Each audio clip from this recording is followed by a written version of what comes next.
So, John, over to you once the slides have gone.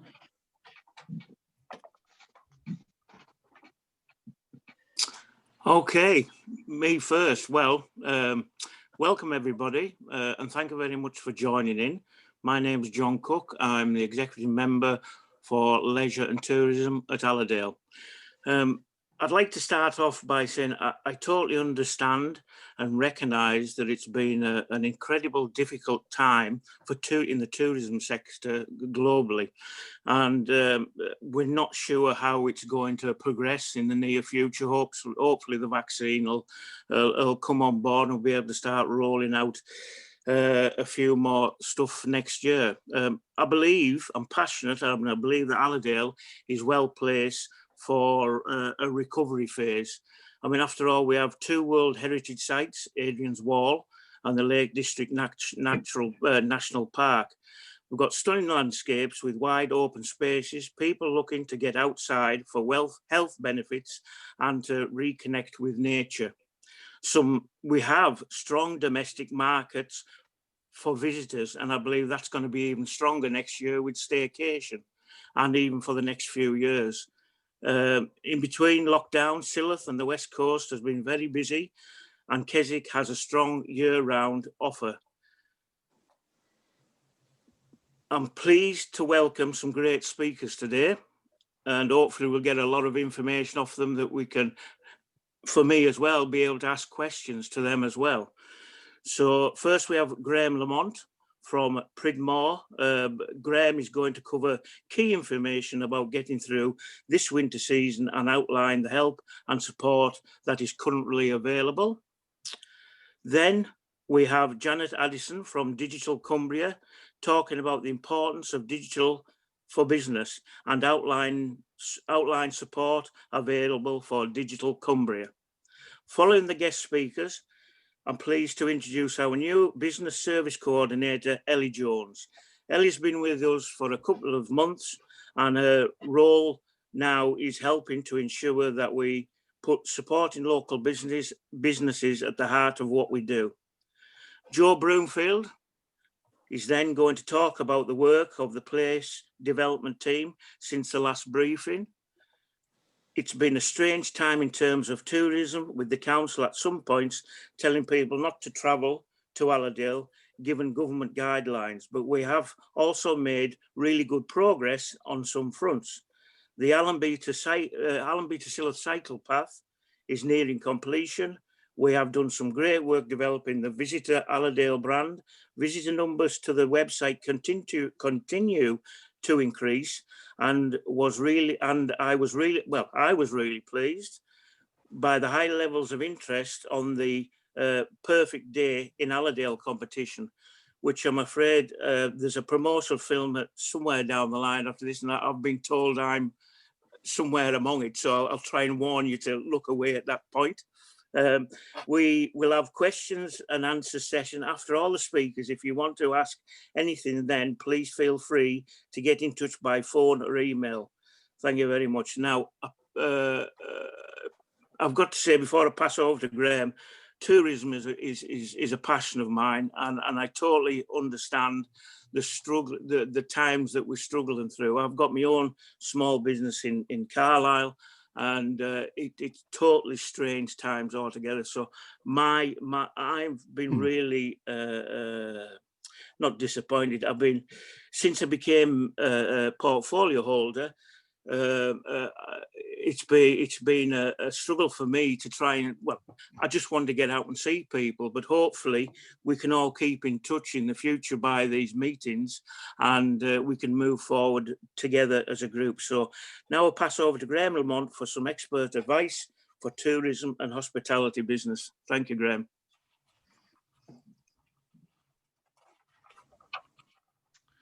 Thank you very much. Yes, I'm going to do a short presentation on what we've been doing with clients in the tourism and hospitality sector over the last 7 or 8 months. It's been quite a challenging time, both for the businesses themselves and for the advisors to keep up with the changing legislation which keeps coming at us in great quantity. If we can just turn to the next slide. My role within the firm, I'm a chief executive, but I specialise in the tourism and hospitality sector. We also advise Cymru Tourism and work with a number of the wide-ranging people in the sector. So it's been an interesting time, certainly for the first 100 days since March. We've worked pretty much day and night, working with a survival toolkit that we developed. It started at foot and mouth and floods, and we developed it into a survival toolkit for business.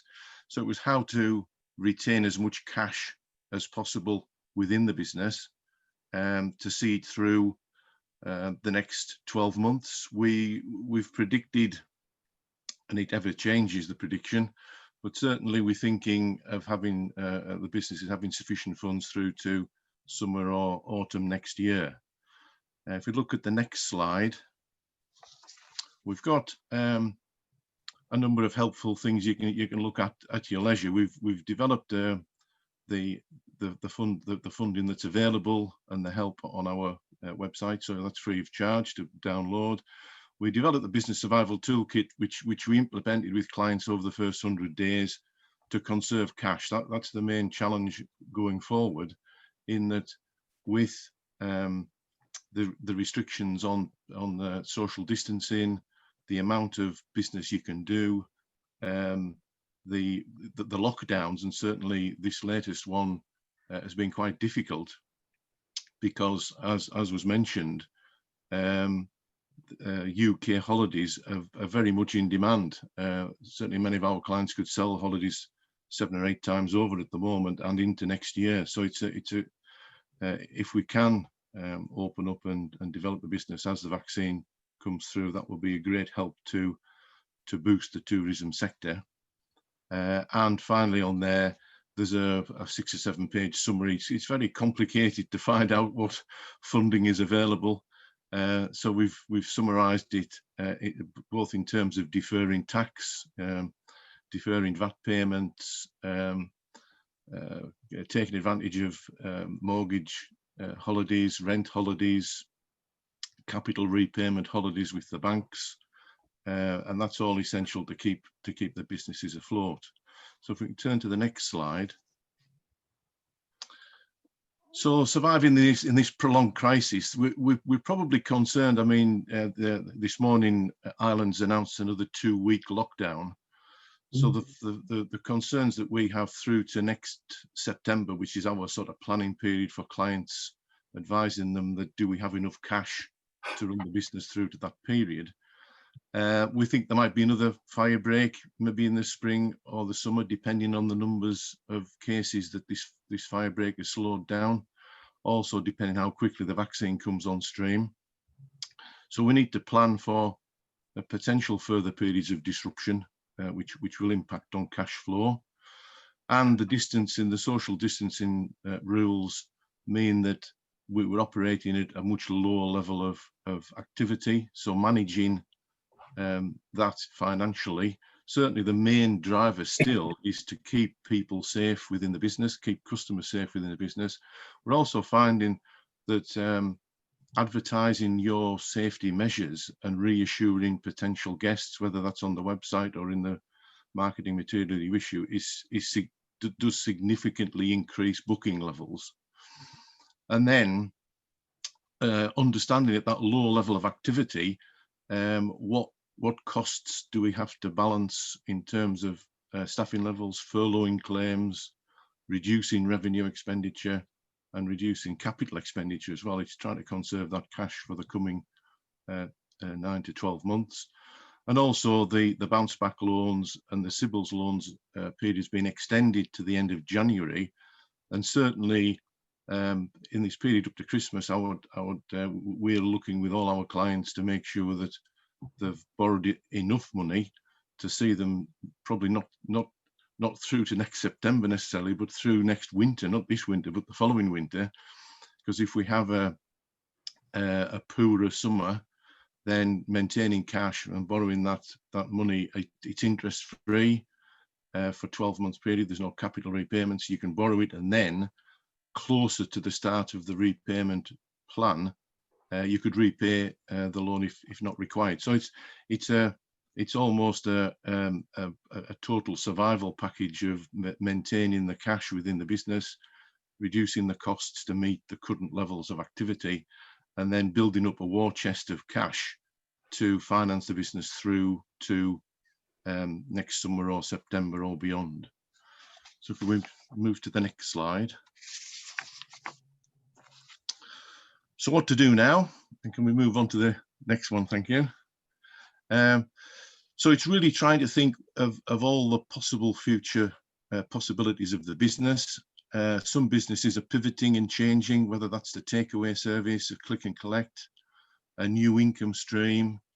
In very difficult times, could we mothball the business, claim the furlough for the staff, and then get another income source? I was speaking to a recruitment agent yesterday, and they're the busiest they've ever been in providing staff to businesses that are booming, certainly online businesses, delivery service, even manufacturing is booming at the minute. So it may be if income isn't sufficient to open, mothball the business and develop another income stream, because there are other income streams available, as an employee, but at least it brings income in if that's the problem with the underlying calculation of the business.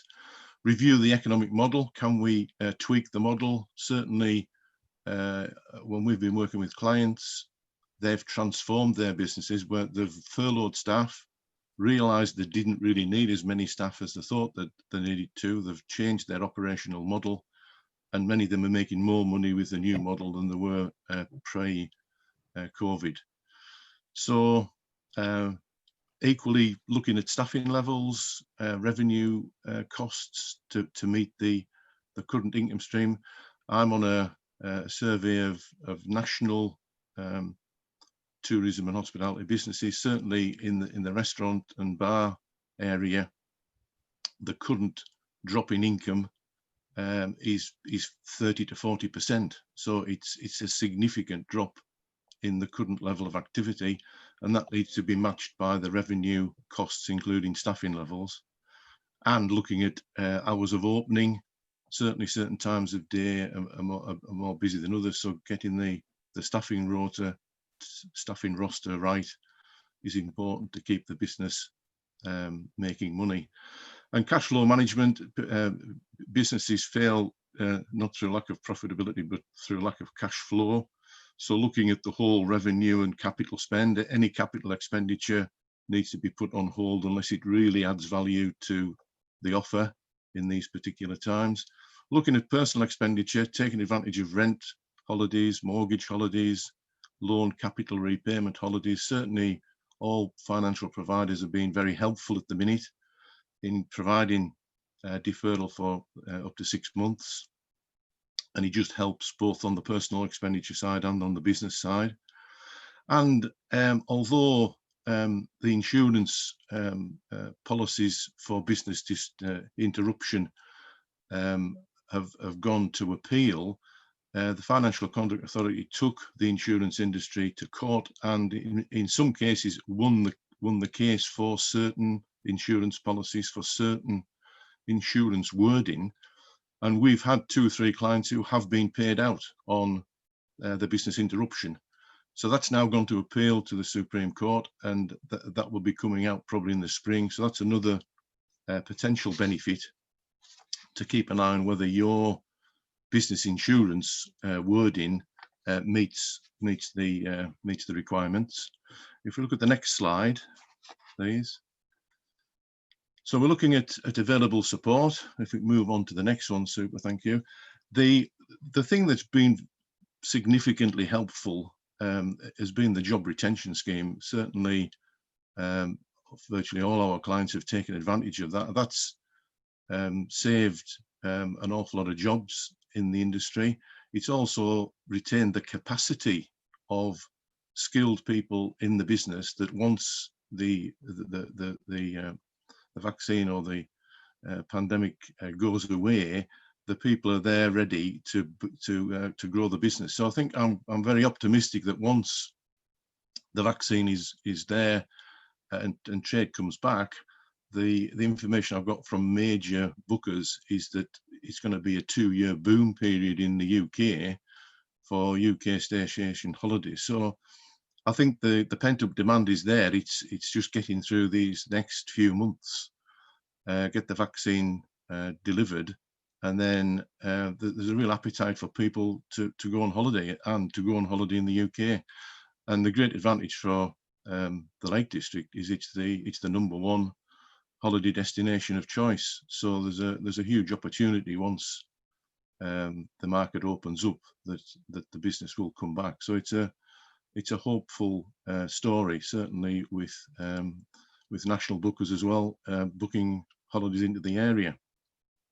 So just a deadline, if you are on got furloughed staff, the deadline for claiming is much tighter now. So for furloughed staff for the month of December, the claim needs to be submitted by the 14th of December to operate, and also the 14th of the month thereafter for January and February if that continues. In terms of the deadlines, certainly the position at the moment is that we're locked down until midnight on the 2nd of December, and Parliament needs to bring forward formal legislation to extend that. Now, unfortunately, Ireland's extended theirs.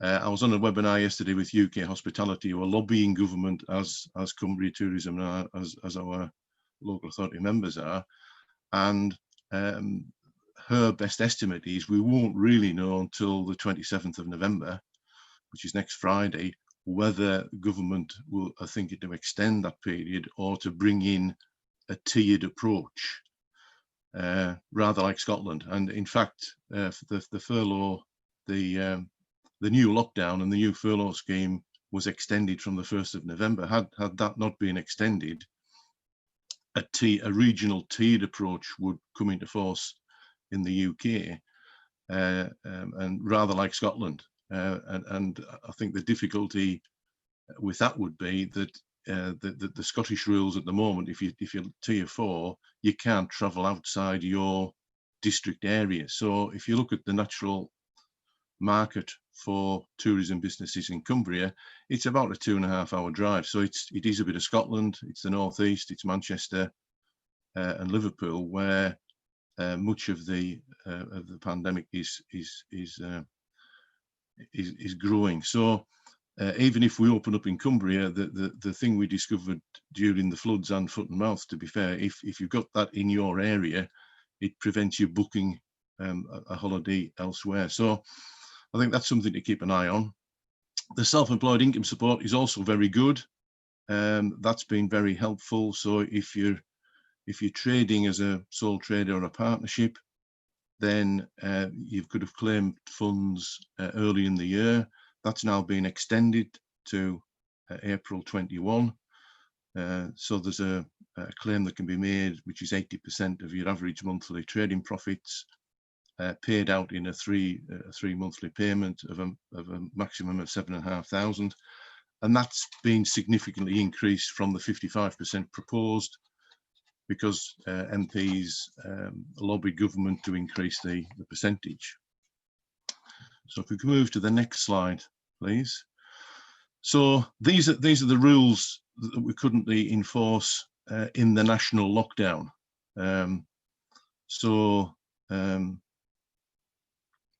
That's fairly self-explanatory. If we move on to the next slide, Allerdale and all the other district councils have opened up, I think this week, the online application for the similar sort of grant that we had the first time round. So for rentable values up to 15,000, there's a £1,334 grant for every 28 days of restriction. And 15 to 51,000, it's £2,000 grant, and over 51,000, it's 3,000. So that we found that very helpful for the smaller businesses. It was marginally helpful for the larger ones, but there's a sort of ideal size. You're either very small in terms of 1 or 2 members of staff, and you can survive the thing quite well. The problem we're finding with people with 15 to 20 staff and beyond, the natural overheads and running costs of the business, even if you're furloughed, are quite challenging. What we found when asking in these first 100 days in April and May, when we were asking clients, well, how much do you need to survive with no income coming in at all? And these were pretty successful, experienced business people. They came up with a number. When we did the calculation, it was 3 times that number. So we've been raising funds with fairly medium-sized businesses. We've been raising funds for between £500,000 to £2 million to keep those businesses going until the market comes back. So whereas 1 or 2 staff member firms have done really well with the grant, that's seen them through. If they were self-employed and a partner, then they were probably in as good a position as they could be compared with being open. But as the big business becomes larger, the financial pain becomes greater. So if we move on to the next slide, these are just these are the examples of what we can expect if we come to a tiered system. These are the rules that have come in on the 1st of November had we not a national lockdown.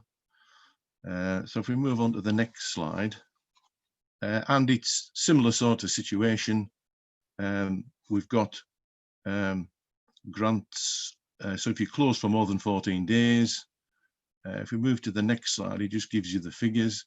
There's just a slightly reduced situation. So in a local or regional lockdown, the amount of grant based upon the rateable value just comes down £934, 1,400 or 2,100 instead of the 1,300, 2,000 and 3,000. So it's a slightly less advantageous on a regional or local lockdown. If we turn to the next slide, and these are the things that would come in. There's now a discretionary scheme. So those people who were in the supply chain to retail, hospitality and leisure, so they're not actually legally shut down, but it's totally destroyed their market because the hotels and guest houses buy their product. There's some very, very large supply chain businesses in Cumbria providing food and drink to those sectors. Also, businesses in the events sector aren't open at all yet since March, and businesses required to close but don't pay business rates. So on the first round of grants, we submitted a few claims for people who had mortgages but no business rates, and the discretionary fund contributed to their cost reduction quite successfully. So if we move on to the next slide, thank you. That just covers the situation with local lockdown. So if we can move on to the next slide, thank you. So this is really highlighting the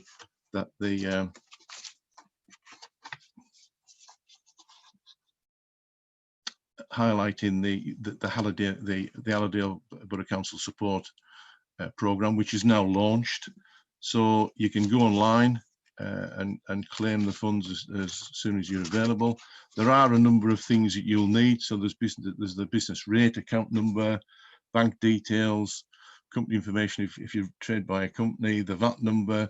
So it's just getting those ready before you go online to be able to claim. So that's a useful thing. I think all district councils have opened up this week.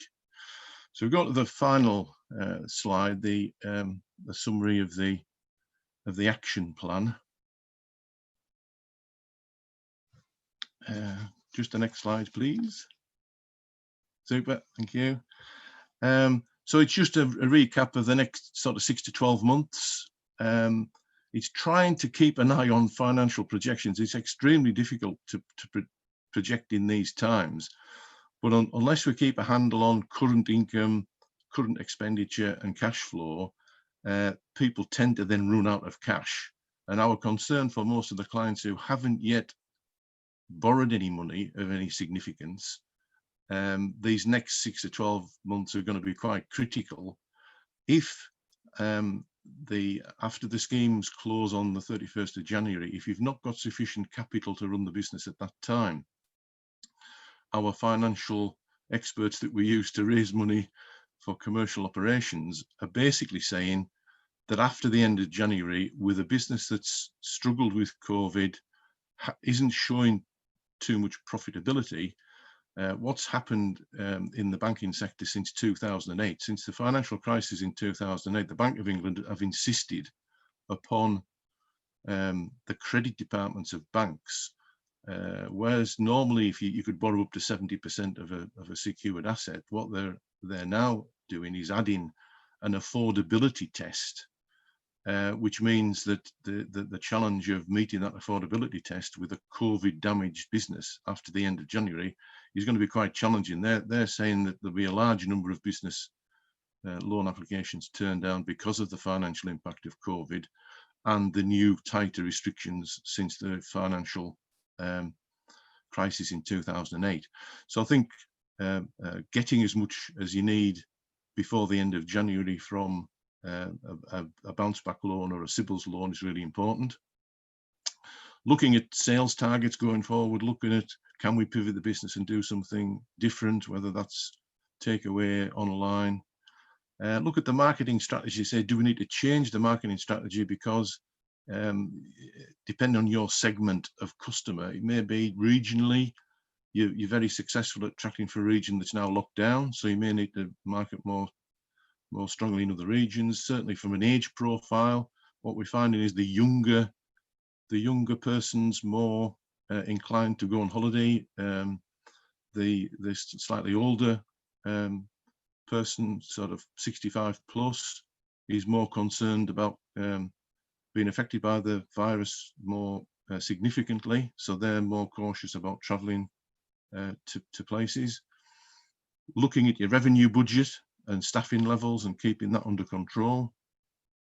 Look at capital expenditure budget. Do we really need to spend that capital item at the moment, or is there other capital items that will increase revenue more quickly? Keeping a tight check on personal expenditure. Certainly when we looked at our staff and ourselves even, when you're in lockdown, 80% furlough is about okay. You can't travel too far, you can't go on holiday. Certainly all the foreign holidays were cancelled. So in terms of personal expenditure, by getting the 6-month holiday on rent or mortgage, plus less travel, plus cancelling holidays, probably 80% virtually balanced the budget, to be fair. So that's been an extremely helpful development. Looking at the funding plan, making sure that we've got enough cash to get us through. And a tax plan.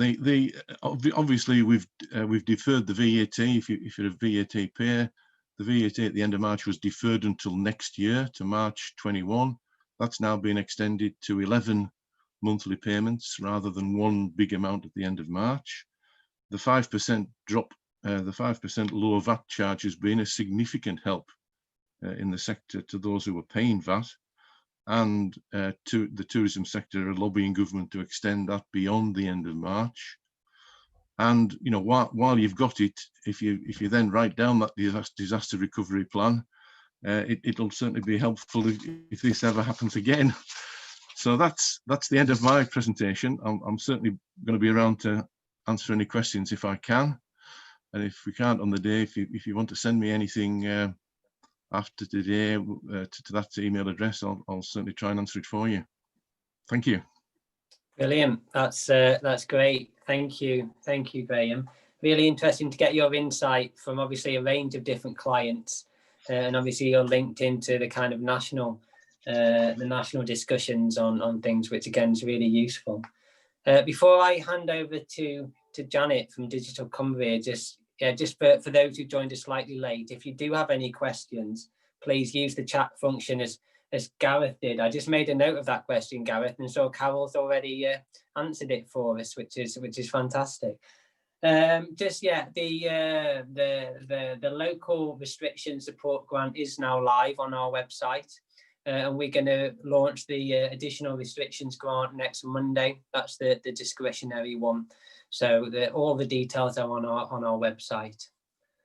So yeah, thank you again, Graham, and Janet. If we can pass over to you. Thanks, Joe. Janet Addison from Digital Tech Cumbria. Not doing slides today. Graham's was very intense and very interesting. I just couldn't follow that slide if I tried. Digital Tech Cumbria, if I can just explain the background to it, is a European funded programme. And it's with us until March 2022. So we have a good length of time on that. For the benefit of this group, there is a temporary relaxation of European funding law to include hospitality, tourism and retail. We don't have an update at the moment, but that is due to end in December. So it's very important at the end of this discussion, if you want to be involved, you register very quickly. We do expect that to be extended, but it is an expectation. We don't know yet whether it will be. So under European law, as you probably already know, hospitality, tourism and retail is generally excluded. It is included now for a further 6 weeks, and then we would have to stop at that point unless we get an update. So that's the most important bit out of the way. I'll carry on with the next bit. Digital Tech Cumbria is about supporting a business to look at their overall digital requirements and where they're at in a digital journey. Now, for some people, digital sounds a little bit scary, but what I'll give you an idea about what we mean by digital tech is we're looking at e-commerce platforms, we're looking at digital marketing strategies, social media strategies, cloud software, cloud accounting, working with the cloud. We're looking at cyber securities and making sure that you're compliant and up to date with your cyber security and in essence GDPR as well. We're also looking to support businesses that have broadband issues. Whilst we understand we can't solve it, we will actually look to work with businesses to support them. And in that end, we're working with Connecting Cumbria to support businesses to find routes to improve their broadband speed, whether that be through the grants that are available or whether that be through private hosting. We will work with a business to find out the best routes forward. So that's the better known examples. We obviously have the more sector specific examples such as robotics we can work with. We can work with the Internet of Things. We can work with VR and AR, visual reality. So we can work across the board, but in general, what we're seeing at the minute is that we are working with the more well-known ones. So as Graham mentioned, turning to online, turning to a digital marketing strategy, turning to an e-commerce platform, that type of thing, we will work with you to secure that. In terms of how we do that, some of you will know I'm based in Cumbria and have been in this area of business support for quite some time now. And we are engaging with a team of tech specialists, tech specialist associates who come on board the programme, and we will put a tech specialist into a business for round about the 12 hours, but can go to 18 hours of support to enable that business to work with that technology specialist to discover what they need, form a strategy, look at the scope. So if I take, for example, a digital marketing strategy, we'd put in a digital expert around marketing, social media, who would scope a plan, bring together marketing ideas, a formula that could help the business to promote themselves better, get a better platform, understand where they are getting their benefits from, understand what is less beneficial to them. So that technology specialist would stay with the business for between 12 and 18 hours, not generally all face-to-face. Some of it will be face-to-face, some of it will be away from the client business, working independently to bring the strategy scope together. What we don't do is we don't give the businesses a grant and we don't give them any funding whatsoever. We fund the specialist to come in and support the business. Okay, we just need to make that one clear, because as everybody knows at the minute, there's quite a lot of grants out there, and there's a quick assumption that every programme will have a grant to it. We don't. We facilitate the tech specialists to come in and help you. We're working in partnership with a number of other organisations. So we're working with the Growth Hub, we're working with the LEP, we're working with Cumbria Tourism, FSB, we're working with the district councils. We're also working with, and it's possibly not quite so relevant to this group, but it depends on where you're sitting. If you're in a retail environment, we're working with Cumbria Manufacturing Services and the Made Smarter programme. So if you're in elements of manufacturing, production of any description, we'll facilitate onward referrals, or vice versa, we take referrals from them. So we're not working inclusively, we're working across the whole of Cumbria to support businesses in the round rather than just a one-off. There isn't actually such a lot to tell you about the programme. It's very straightforward in the sense that Jo is going to share after the presentation today the slides that we put together and my contact details and the online link. In terms of the process, the online link is a registration form. You register on that. We will check certain eligibility, we will check certain financials, and then we'll come back to you and advise you whether it's a good to go or whether it's not. In general, it is 90% of the time it's a good to go, and then we'll put an advisor in with the business to continue that support through. There is an expectation to deliver the support in about a 2 months time frame, so we don't want it to drag on because that's not beneficial to the business, but we want to get it through and make it worthwhile to make it successful for the business. Free of charge, obviously, it's European funding,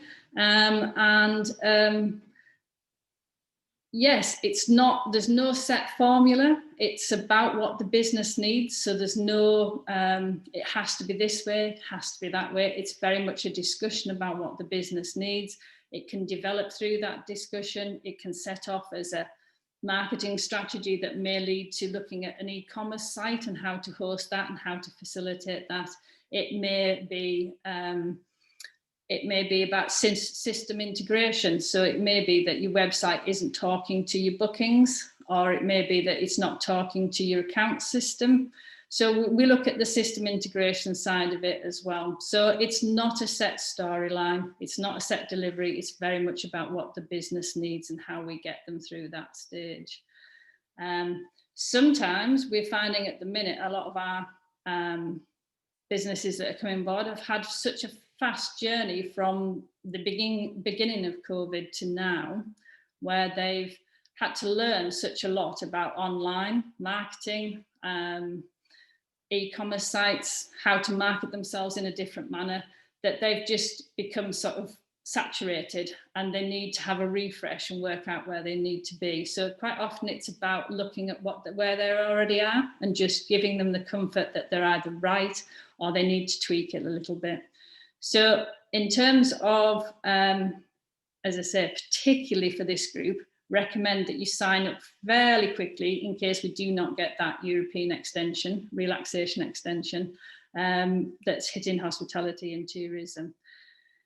And after that, I will have a chat with anybody that wants to have a chat about it further, one-to-ones. As I say, very much engaging. There is some webinars coming out that you could dip into at any point. If you're a member of SFB, they're coming out in December. If you're a member of Cumbria Tourism, they're coming out just after Christmas, and we're going to be hosting some webinar and skills sessions with the LEP after Christmas into January. So the whole range of offers in terms of one-to-one support, webinars, and what will be called a Digital Skills Academy, where we look at in the round at what the business needs and working. don't want to say peer-to-peer because I know there's a peer-to-peer network going around, but working as a group to facilitate. So we'll try to keep it sector specific in those workshops with the LEP that we're doing, you know, working together collaboratively to see what can be gained out of each sector and what's the benefits and what other people's learning are. So there's a real big mix going on, and it's really very individual to each business. And I would only recommend that you get in touch and have that conversation very quickly. And Joe will share my details after that. That's brilliant. Thank you, Janet. Just to echo that, if we're doing a lot of promotion of this, and can I ask all those kind of member organisation representatives here today to do the same, especially as Janet mentioned, the next 6 weeks for the retail and hospitality. I think we've all seen during lockdown the importance of digital, the importance of online for businesses, and that's only going to, you know, continue into the future. So thank you very much. I will put, as Janet said, her slides and all of the slides from the presentations today on the breakfast briefing page later today, so you'll all have access to that. Brilliant, thank you, Janet. Okay, I'm going to hand over to Ellie now. Ellie joined our team a couple of months ago. It seems like she's already achieved a huge amount. We've got the new business newsletter, which I hope you've all signed up to, which is going out every week now. And I think it's a recognition of how we are putting business much more centrally to what the whole of the council does. So Lee, if we could have Ellie's slides, and brilliant. Thank you, Ellie, over to you. Thank you, Joe. Just to apologise, first of all, I'm getting my bathroom done today, so I timed this really well. So if there's any banging and crashing in the background, then I apologise now. But yeah, thanks, Joe. Like Joe said, the new business services coordinator. So I sit within the Workington Regeneration team with Joe, Anna, Phil, Tony, Kevin and Graham. So if you just go on to the next slide, please, Lee. Thank you. I just thought I'd go through kind of my role and the kind of things I'll be doing within that role. So first and foremost, it's to sort of coordinate the council's approach to supporting local businesses across a range of service areas. So obviously tourism, you know, large employers, retail, independents. My main role will be to include ensuring that businesses can easily access the appropriate supports from the council, and that all services within the council kind of mirror the trends of what businesses need, and that they add quality to those services, and that we tailor them and listen to the businesses to see what they really need, and how we can sort of adapt and change to those needs. So ultimately, I'm here to make sure the council is accessible to each and every business, and that we're supporting and adding value to those businesses as much as possible. This will obviously include speaking to a lot of businesses from a wide range of sectors, and ensuring that you're getting the best out of the council, and how we can adapt and change, or what we're doing well as well. Next slide, please, Lee.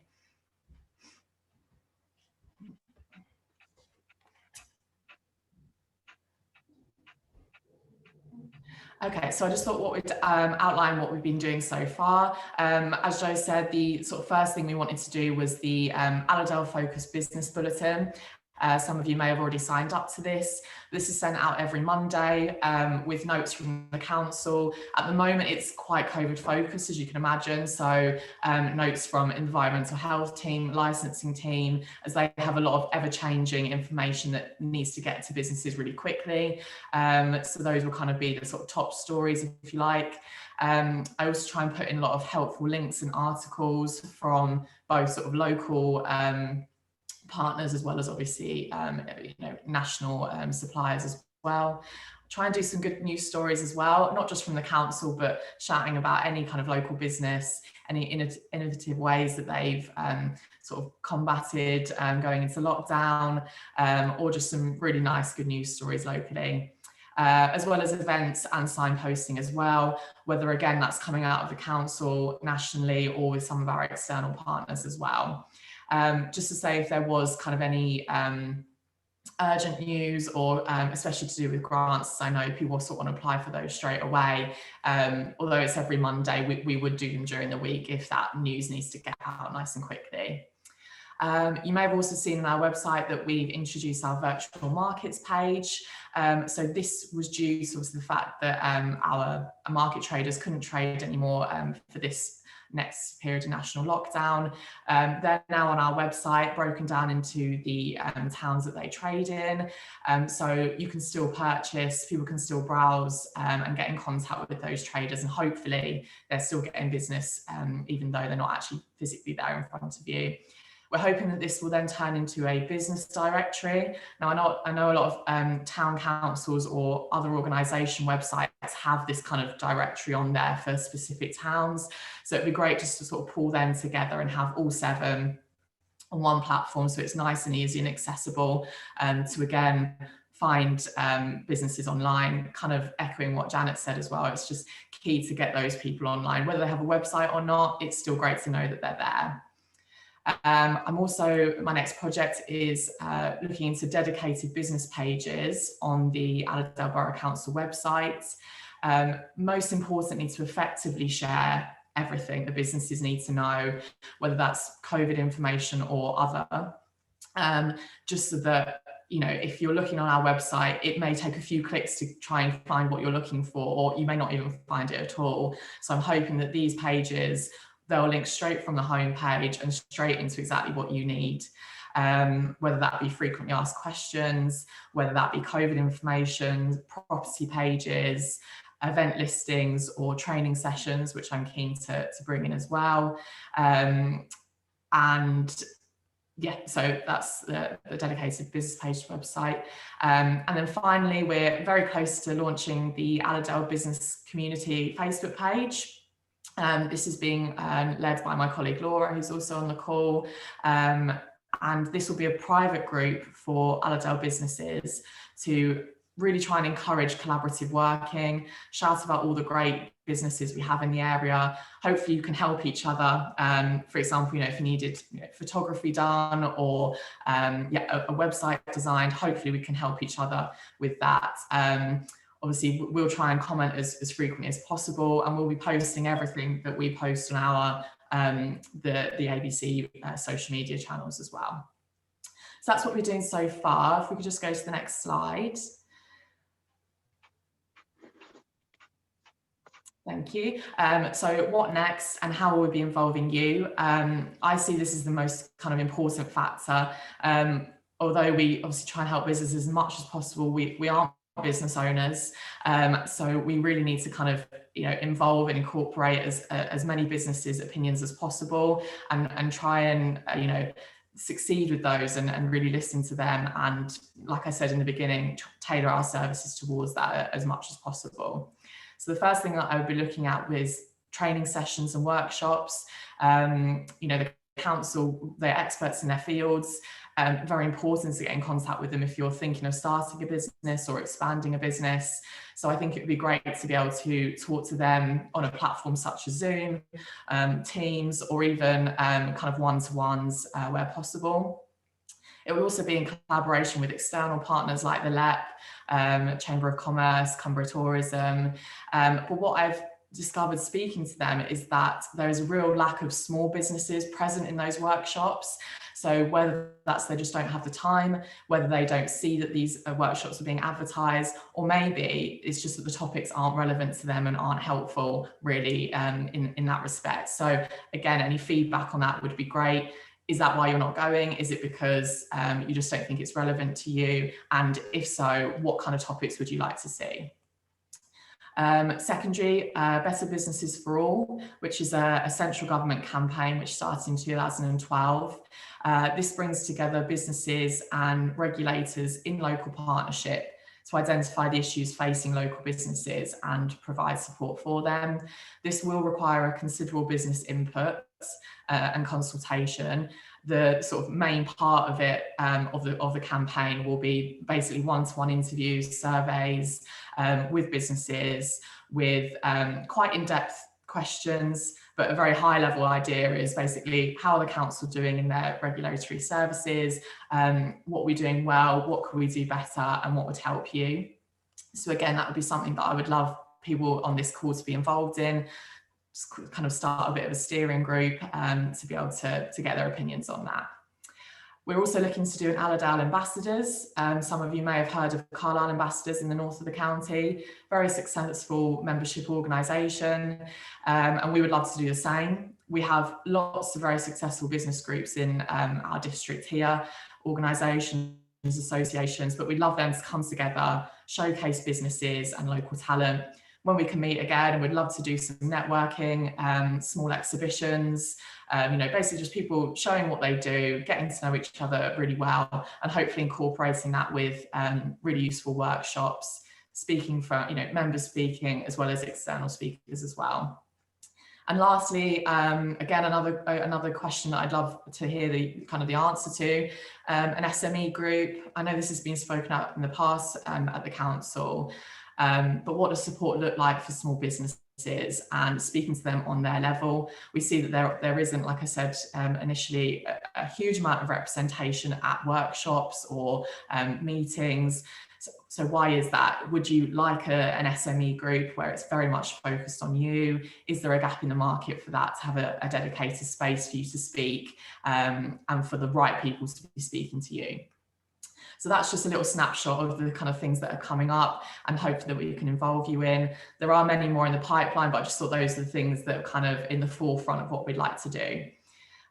So yeah, just the next slide, literally just to say that I'd love to obviously speak to you all. I'm a very chatty person. I'd love to get to know you all as much as possible. Obviously, it's very hard, like John said at the beginning, to obviously come and see you. Hopefully there will be a time when we can do that. But in the meantime, if you want to contact me, my contact details are there on the screen. And I hopefully would love to work with you all soon. So thank you. Brilliant. Thank you, Ellie. Clearly there's engagement there with all of the different types of businesses across Allerdale, and I would encourage you and the businesses that you represent to get in touch with Ellie. It shows we're serious about working with businesses and listening to what they want. Okay, we're bang on schedule, which is fantastic. So Lee, if we could have my slides, that would be great. Thank you. Excellent, thanks, Lee. Okay, so what have we been doing? It does seem like a long time since the last briefing. We've obviously put things online and done a lot in between then, but it's been all changed really to a large extent for a lot of the council. Just to give you some idea of the amount of funding that Allerdale has administered. This was the first lockdown, and you can see that we've paid out pretty much nearly £40 million worth of funding to Allerdale businesses. Myself and other members of the team have been redeployed for periods of time administering this funding, and we will be again from next week getting involved in the discretionary grant administration. So it just gives you some extent, some idea of the extent and scale of the work that's been going on behind the scenes really. I'm not going to cover everything that Graham's been through, just to make you aware again that all of our information about the current funding opportunities, including the discretionary grant scheme, which will be launched next week, is on our website. So, okay, thanks, Lee. So another thing that we've been doing is reopening High Street safely. You may have noticed the signs, the marshals, and a lot of the work that's gone into this. It's been a huge upheaval for businesses, which I'm sure you're all aware of. But I think in lots of places it's worked really well. Certainly the market, which I'll talk about later in Keswick, and the marshalling system, the one-way system that Phil and others put in place has got some really good feedback. So again, just giving you an idea of what this team has been doing over the last few months. Thanks, Lee. The website, really pleased to be able to talk about the website today. I think it's come on a lot over the last 12 months. We've added a huge amount of content. If you can see at the top there, there's a little red accessibility help. That's the Recite Me toolbar, which allows those with conditions such as dyslexia, dyspraxia to fully access the website. You can change the text size, you can change the colors, and the little translation function at the top there is really good. It allows you to translate the website into over 100 different languages. Which is for us looking forward, and when international visitors come back, I think that's going to be really important.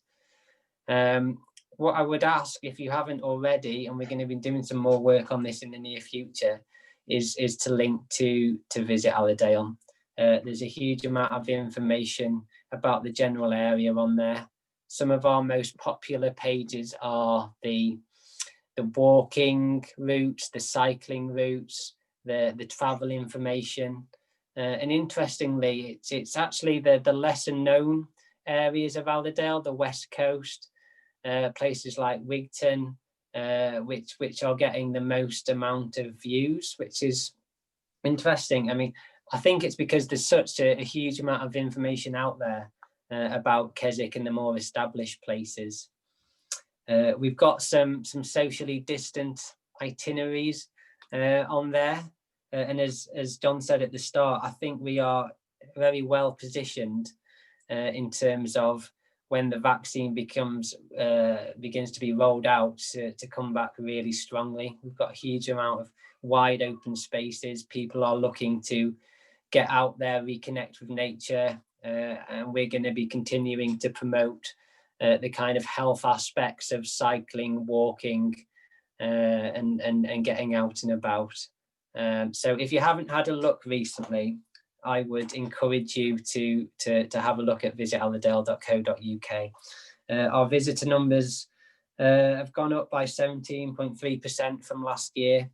We now have over 35,000 views a year, and there's a huge amount of potential there. We did some 360-degree videos in lockdown of all of the places, such as the top of Helvellyn, kayaking on Derwent Water, cycling along the Solway coast. So please do have a look at the website. Brilliant, thanks, Lee.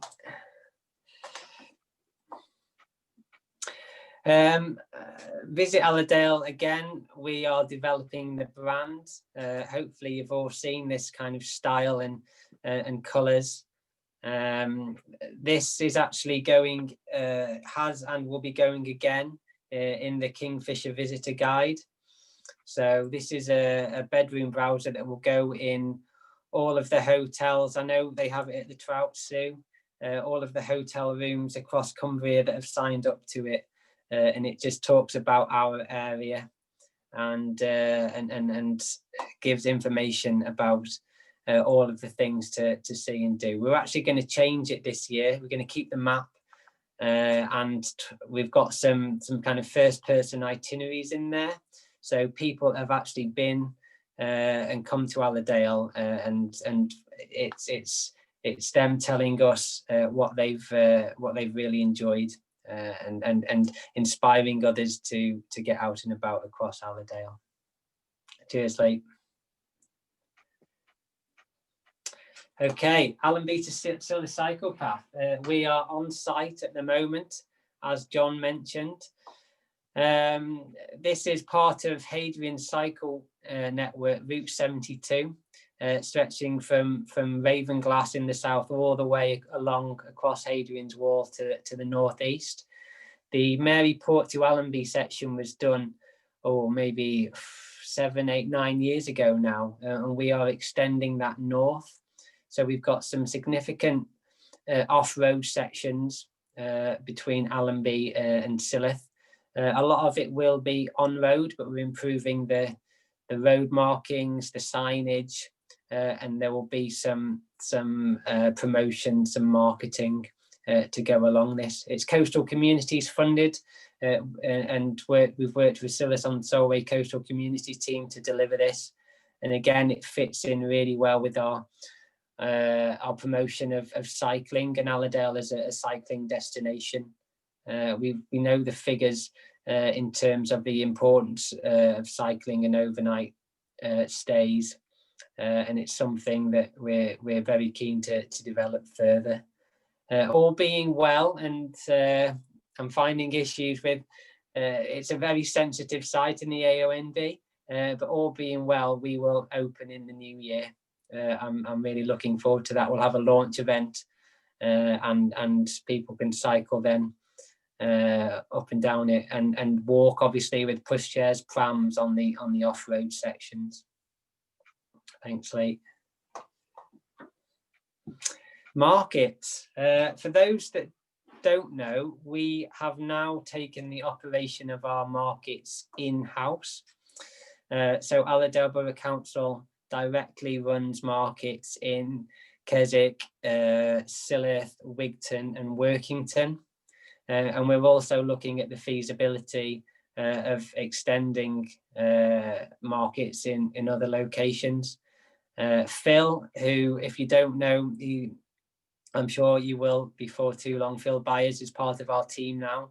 He was tutored across from Giroux when the contract came to an end.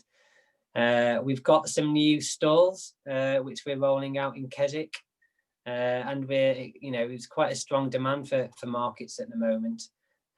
So they're closed at the moment due to COVID-19, but as soon as we're back open and running again, I think they're going to continue to go from strength to strength.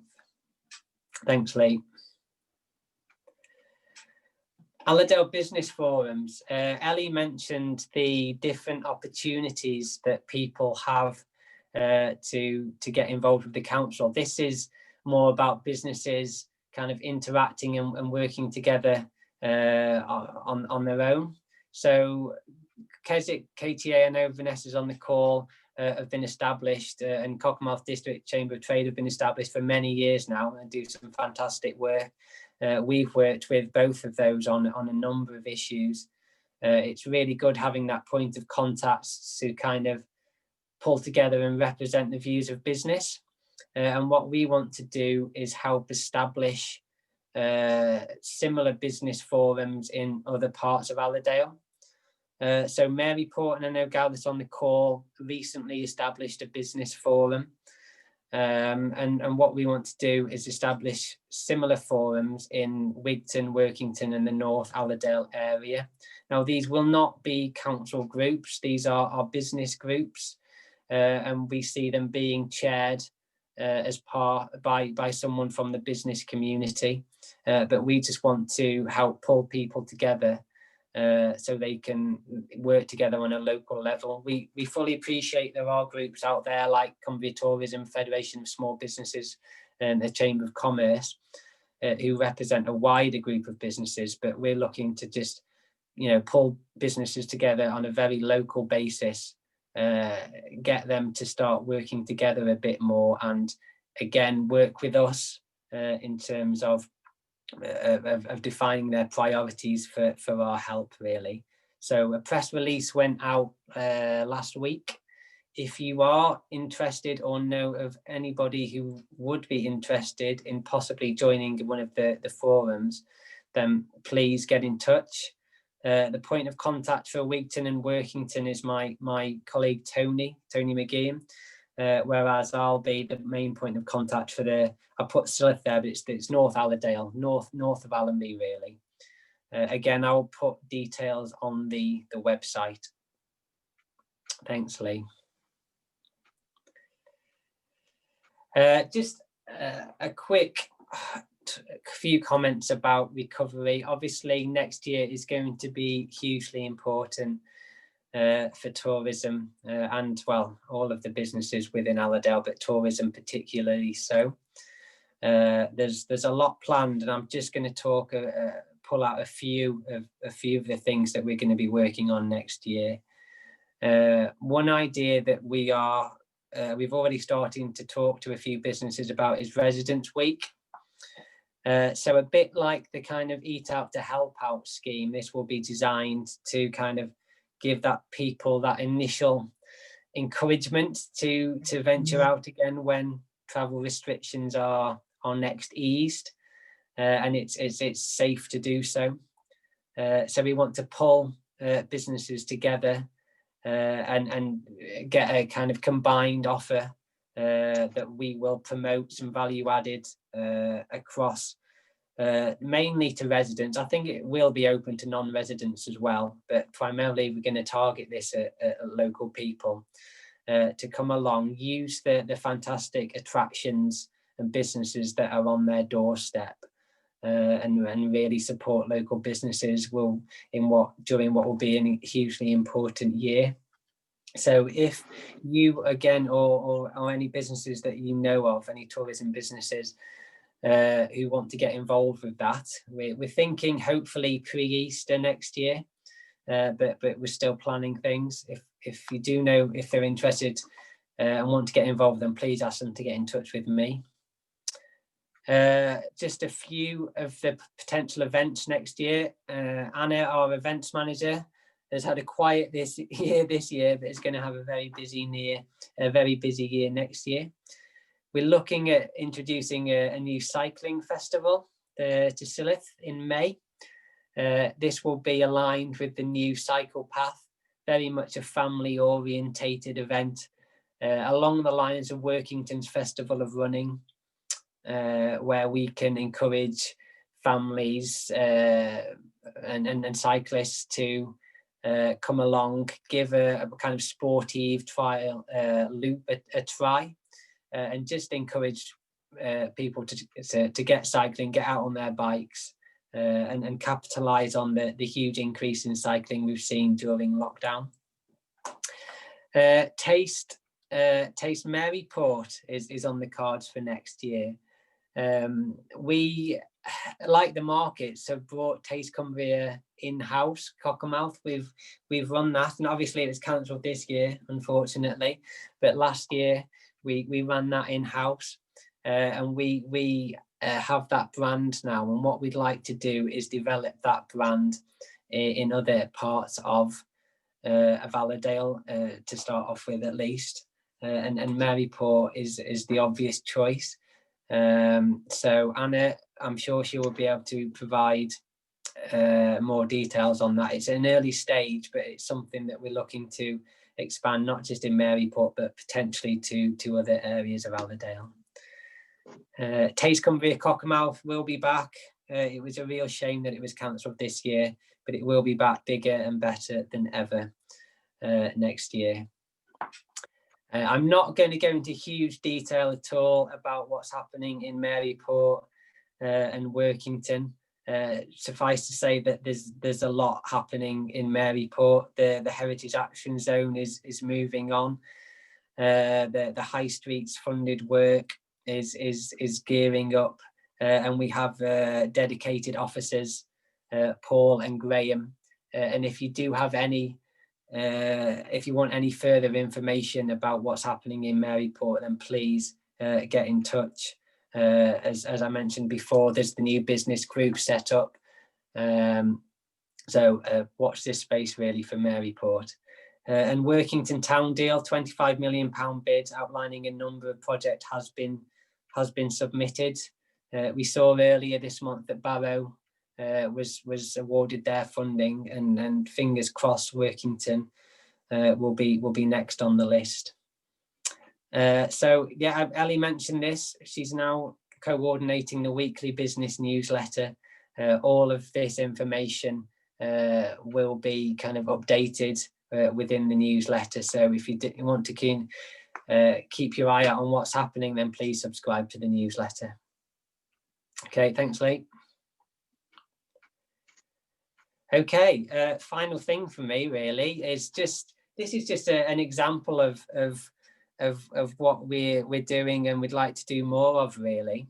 this was a very kind of cost-effective way to promote Allerdale, and it involved sponsorship from a number of local businesses, and I think it's a really successful project, effective project. So we asked people to tell us about their perfect day in Allerdale in 500 words or less, and we got over 150 entrants from all over the UK, and some of the itineraries they came up with were really inspiring. So once again, as when COVID restrictions are eased and it's adjudged a good time to do so, we're going to publish some of these itineraries on our website. John Cook helped myself and our comms officer judge the entries, and some of them were fantastic. It's really nice to get that kind of first person perspective of what different people enjoy doing in a day out in Allerdale. And last month we filmed the winning itinerary. So this was a lady from Liverpool and her sister who came up for the day, and we filmed the day, her perfect day, with her, and we're going to release this film again in the new year, but we've got a bit of a sneak preview for you now, and thank you to the sponsors, and we're going to look to do the same again next year.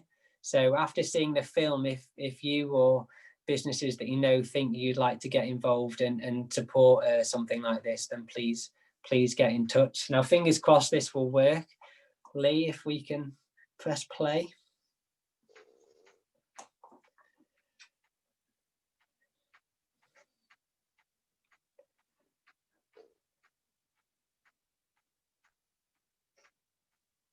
Cool. I don't know if we've got any sound.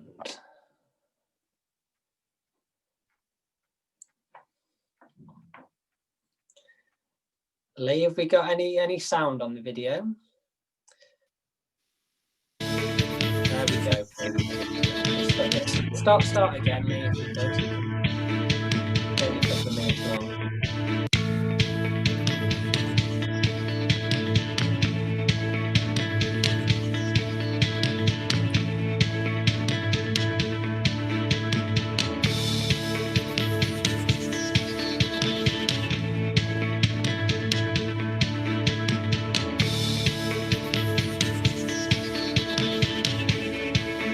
The competition to win your perfect day in Allerdale really caught my eye because over the years I've been a regular visitor to the Lake District. Absolutely love it.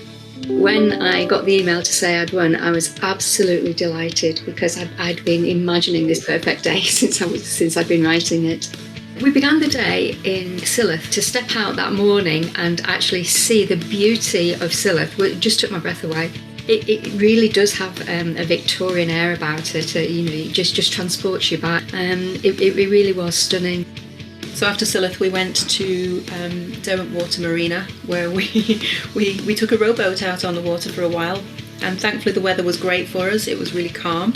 I think it was great to be on the water. You're surrounded by the fells, so you've got this fabulous scenery as you're out on the water. So it's a different perspective again to the scenery. It was actually great fun. It was probably one of the most enjoyable parts of It really the day. was. It was so peaceful and calm. There's so much to see. There's the wildlife. There's the houses that are along the shoreline, and it was just really spectacular.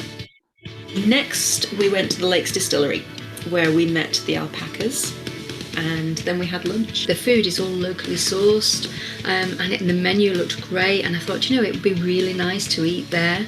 The distillery does a really good job because it talks you through the process. When you're sampling at the end, you're sampling the different stages of the process, so you really get the full experience of how whiskey is made. I was really impressed with that. So next we went to Keswick Museum.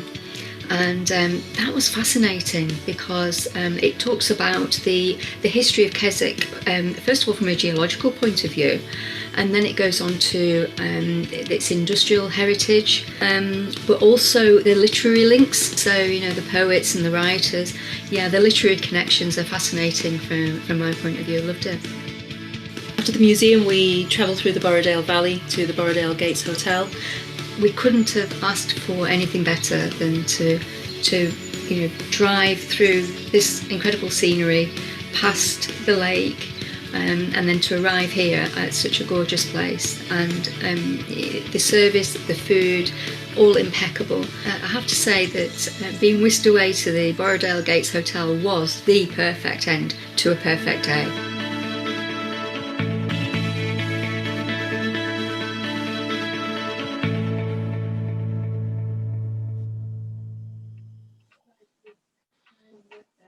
Cool, thanks, Lee.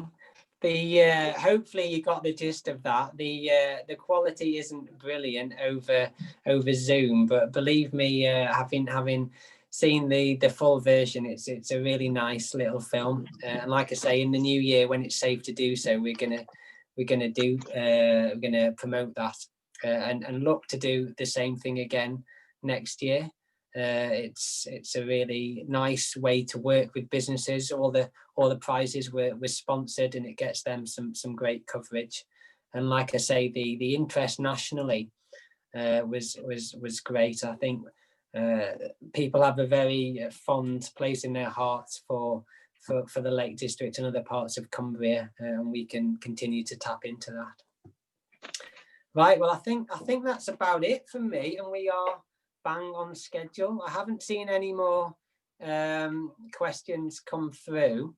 So we've got 10 minutes now. If there are any questions, if you can just raise your hand, we'll have a quick Q&A. But if there's nothing else, I just want to say thank you again for coming. We'll look to do this. Hopefully we can go back to doing these in person and touring them around different parts of Allerdale. But if we have to do it via Zoom again, then we will. So are there any questions before we leave it there? Okay, oh, sorry, Vanessa, let's have a look. Vanessa, where are you? Okay, great. Vanessa, do you fancy just voicing your question? And we've still got Graham on the line, so we may be able to answer it. Vanessa? Yeah, sure. Yeah, Thanks. absolutely. I mean, it's although Graham may be able to answer, it's more really a question for Allerdale, because I presume they set the criteria. But with the discretionary grant last time, obviously Graham mentioned that he helped some of the maybe smaller B&Bs who don't pay business rates because historically they've been advised not to because of the number of rooms they've got. So they pay council tax, but they do have a mortgage, and Graham mentioned that he successfully helped them to apply for the discretionary loan. However, we are aware of several of our members who have small B&Bs, they pay council tax instead of the business rates, but they don't have a mortgage. They've worked really hard, they've maybe paid off their mortgage in recent years, and they were refused the discretionary grant, yet they've had absolutely zero income through lockdown, reduced income since the lockdown was lifted. So I wanted to know, I'm in the process of writing a letter to Allerdale about this, but I just wanted to know if there was any indication whether the criteria would be the same as last time or whether there would be any more flexibility. I will be helping to administer these grants from Monday, so I don't know as yet is my answer, Vanessa. But I will find out from our finance team and let you know. And Graham, I don't know if you've got any thoughts on that. Well, I think the problem we've had with the original scheme was it's dictated to by government. So there are some restrictions that government place on the district council to be fair to the district council, and some of those aren't sort of changeable. So I think, but I think it's a fair point. There's a number of our clients who didn't qualify for various reasons, and it was mainly when we inquired, it was because of the conditions attaching to the government funding that the district councils received, rather than the district council's rules. That's really helpful, because I think there's a little bit of it, because it's sort of suggested that actually the local councils can create their own criteria. I think it's going to be helpful for me to at least be able to go back and say, whilst there is a little bit of flexibility around the criteria, there are actually some strict guidance that they have to adhere to. So at least I can kind of go back and say it's not Allerdale being awkward or difficult, but yeah, so that's really useful. Thank you. Thanks, Vanessa. I'll get a definitive answer in terms of the Allerdale scheme from the finance lead for the grant scheme and get back to you as soon as possible on that one. Thanks, Joe. Great. Is there any other questions?